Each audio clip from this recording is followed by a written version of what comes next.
हाय guys, मैं Pampi. Welcome back to my channel. Title पढ़ के समझ में ही आ गया होगा। होप आप लोगों को बहुत अच्छा लगे। ज़्यादा टाइम वेस्ट ना करते हुए वीडियो को स्टार्ट करते हैं। तो ये बात है 2015 की, जो मैं और मेरी फ्रेंड शेयरिंग में रहते थे एक रूम पे। उसके पहले हम जिस घर में रहते थे तो वहाँ पे वो आंटी को सेल आउट करना था, कुछ ऐसा था रीज़न, तो हमें वहाँ से मूव आउट करना था। तो गाइज हमें ज़्यादा बड़ा घर नहीं लेना था क्योंकि उनको भी अपने घर जाना था, जो मेरी फ्रेंड थी, क्योंकि उनकी दीदी की शादी थी और मुझे भी अपना होम टाउन जाना था। तो इस बार हमें थोड़ा सा लंबे टाइम के लिए घर जाना था, मतलब 2-3 महीना इस बार घर पे रह के आएंगे।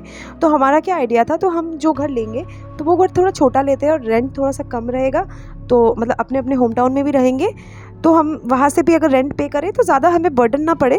तो हमने इसीलिए वो छोटा घर लिया। तो गाइज़ वो भी अपने घर से आ गई थी, मैं भी अपने घर से आ गई थी। हम लोग ने अपना अच्छे से टाइम स्पेंड किया वहाँ पे। उन्होंने भी अपना शादी अच्छे से एंजॉय किया, मेरी फ्रेंड ने। तो हम लोग अपने अपने लाइफ में बिजी हो गए। जो हमारा प्लान था ना कि आके शिफ्ट करना है, वो चीज़ें मतलब चली ही गई थी। हमने वो टेम्परेरी बेसिस पे शिफ्ट किया था, बट हम लोग जब घर से आए चीज़ें एकदम चेंज हो गई थी। ठीक है, तो पता नहीं, वो भी अपने लाइफ में बिज़ी हो गई, मैं भी अपने लाइफ में बिज़ी हो गई, और हमें वो जो घर शिफ्ट करना था वो चीज़ पता नहीं हमारे माइंड में आई नहीं, पता नहीं हमारा मन ही नहीं किया, पता नहीं कैसे, बट हमने शिफ्ट किया ही नहीं। पता नहीं क्यों ऐसा हुआ। ऐसा चीज़ें अपने आप में बता रही हूँ ना, मतलब ऐसा कुछ बातें नहीं हो रही थी हमारे बीच। ठीक है, हम अपने अपने लाइफ में बिज़ी हो गए थे। बट एक चीज़ हमने नोटिस किया, मतलब तब तो नोटिस नहीं किया था, बाद में नोटिस किया। तो गाइस हुआ क्या था ना, अगर वो 3 महीना काम कर रही है तो मैं 3 महीना बैठी हूँ। मतलब उस घर में ऐसा था कि एक ना एक जन घर पे रहता था, और वो सिचुएशन ऐसी हो जाती थी कि वो एक जन को घर में रहना पड़ता था। पता है ये चीज़ें हो रही थी, वो चीज़ें हमने नोटिस नहीं किया था इनिशियल टाइम में। ठीक है, और ऐसे करके 2 साल चले गए। उस घर में हमारे पास बेड नहीं था, ठीक है, तो गद्दे में सोते थे हम लोग।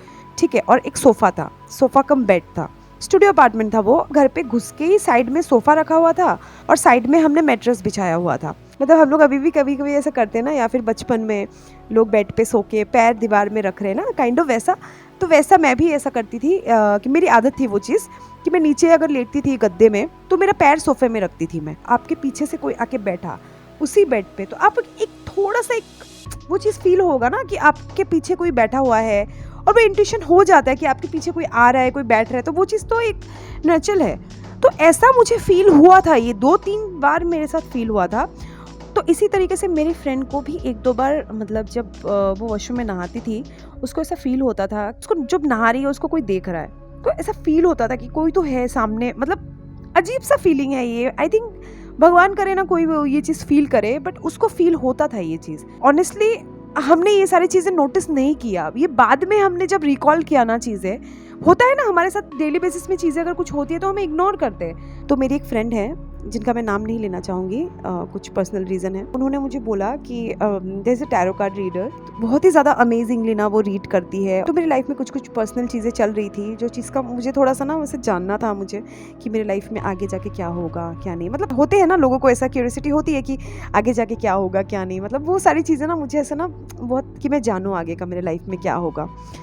फिर मैंने उसको बोला कि अरे ये चीज़ें मतलब कोई नेगेटिव चीज़ तो नहीं है, क्योंकि मुझे नहीं आइडिया था, क्योंकि मैं जहाँ से बिलोंग करती हूँ वहाँ पे ये सारी चीज़ें मैंने कभी बचपन से सुना ही नहीं था। ये चीज़ें भी होती है, टैरो कार्ड रीडिंग, ये वो मैंने मूवी में एक आध बार देखा था, बट वो चीज़ मैंने सोचा नहीं था ये चीज़ें मतलब इंडिया में भी होती है। उनका नाम है पायल, ठीक है, जो रीडिंग करती है। She is so amazing. तो फिर हम लोग उनके पास गए और उन्होंने जो चीज़ें बताई, मतलब मैं क्या बोलूँ, she is like a saviour to me. Payal दीदी बुलाती हूँ मैं उनको, अभी भी मैं उनके टच में हूँ। और मैं क्या बोलूँ, मतलब वो अलग टॉपिक हो जाएगा, मतलब उनके बारे में मैं अगर बताने जाऊँ किसी और वीडियो में हम लोग बात करेंगे। तो एक बात मैं बताना चाहूँगी कि उनका जो रीडिंग है, ओ माय गॉड, मतलब 10 on 10 है। जो पास्ट की बातें उन्होंने बताई और जो प्रेजेंट की और जो फ्यूचर की जो चीज़ें थे, मतलब आपको मैं क्या बोलूँ, मतलब वो जो जो बोला और टिल डेट मतलब सारी चीज़ें हुई मेरे साथ। ठीक है, I believe her like anything. मैं बहुत ज़्यादा मतलब ब्लाइंडली आई ट्रस्ट हर। तो फिर उन्होंने मुझे पूछा कि तुम कहाँ पे रह रही हो। मतलब मैंने फिर बोला ये घर है, ये मतलब जो एड्रेस था घर का। उन्होंने बोला फेसिंग क्या है, तो मैंने बताया घर का ये फेसिंग था, और घर का नंबर भी उन्होंने पूछा, तो मैंने बोला ये नंबर है, ये फेसिंग है। तो उन्होंने बोला कि तुम जितना जल्दी हो सके उस घर को शिफ्ट करो। मैंने बोला क्यों दीदी, क्या प्रॉब्लम है। जो वो पायल दीदी है ना, she is very very very positive. ठीक है, तो उन्होंने बोला कि वो घर शिफ्ट कर लो, क्योंकि कुछ चीज़ें हैं तुमको शिफ्ट कर लेनी चाहिए वो घर। एक्चुअली 2-3 महीने के लिए वो घर लिए थे हम लोग ने, क्योंकि हमें तो अपने अपने घर जाना था बोल के, और फिर हमने सोचा कि आके शिफ्ट करेंगे, फिर हमसे शिफ्ट हो ही नहीं पाया। तो बोला नहीं अभी कर लो। तो मैंने बोला क्यों दीदी, कोई बात है क्या, कुछ नेगेटिव? पता नहीं, मैंने ऐसे बोले भूत भूत का चक्कर है क्या। तो मैं थोड़ा सा ना इस टाइप में ऐसे, तो मैंने उनको पूछा डायरेक्टली, दीदी कुछ बात है क्या, भूत भूत का कुछ चक्कर है क्या? तो उन्होंने बोला है भी तो क्या प्रॉब्लम है, क्योंकि वो होते हैं ना, दिस थिंग एग्जिस्ट, ठीक है ना। तो उन्होंने बोला ये सारी चीज़ें एग्जिस्ट करती है तो इसमें प्रॉब्लम क्या है। मतलब इतनी पॉजिटिव है ना वो, मतलब बिलीव करोगे, वो जैसे एक स्पिरिट की बात कर रही है, बट वो इतना पॉजिटिवली बोल रही है, इतना स्वीटली बोल रही है कि आपको लगेगा कि ये चीज़ें बहुत नॉर्मल है। तो मैंने बोला दी आप बोल क्या रहे हो, क्योंकि मैं बहुत ही ज़्यादा, मतलब क्या बोलूँ, बहुत ही ज़्यादा मैं डरती हूँ। मतलब मुझे स्नेक से डर नहीं लगता, शेर से डर, कुछ चीज़ से डर नहीं लगता, मुझे सिर्फ और सिर्फ भूत से ही डर लगता है। उन्होंने जब बोला कि ऐसी कोई बात है, मैं तो बहुत ही ज़्यादा, मतलब मेरा तो पैरों तले ज़मीन खिसक गया। मतलब मैं आपको क्या बोलूँ गाइस, वो सिचुएशन, वो टाइम, मतलब वो जो सिचुएशन मैं आपको बता ही नहीं सकती हूँ। और मैं यहाँ पे अकेली, ना ही मेरी कोई फैमिली रहती है यहाँ पे, ना कोई है, बट सब अपनी लाइफ में बिजी रहते थे। तो इस वजह से मैं बहुत ज़्यादा अकेली, और मतलब आप समझ रहे हो, मैं इतनी हेल्पलेस फील कर रही थी कि मैं कहाँ जाऊँ, क्या करूँ। घर शिफ्ट करने का हम लोग प्लान कर रहे हैं बट हो नहीं रहा है।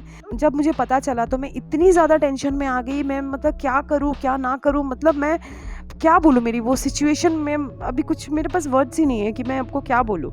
मेरा वो सिचुएशन ऐसा हो रहा था। तो गाइज़ उसके आगे भी बहुत सारी चीज़ें हमने फेस किया, बहुत ऑब्स्टिकल्स आए हमें वो घर शिफ्ट करने में। तो अगर आप लोगों को जानना है कि आगे क्या हुआ तो मेरे चैनल को सब्सक्राइब कीजिए। और ये वीडियो बहुत ज़्यादा लंबा हो जा रहा है, इसलिए मैंने सोचा कि 2 पार्ट में बनाऊँ। तो guys thank you so much for watching, bye.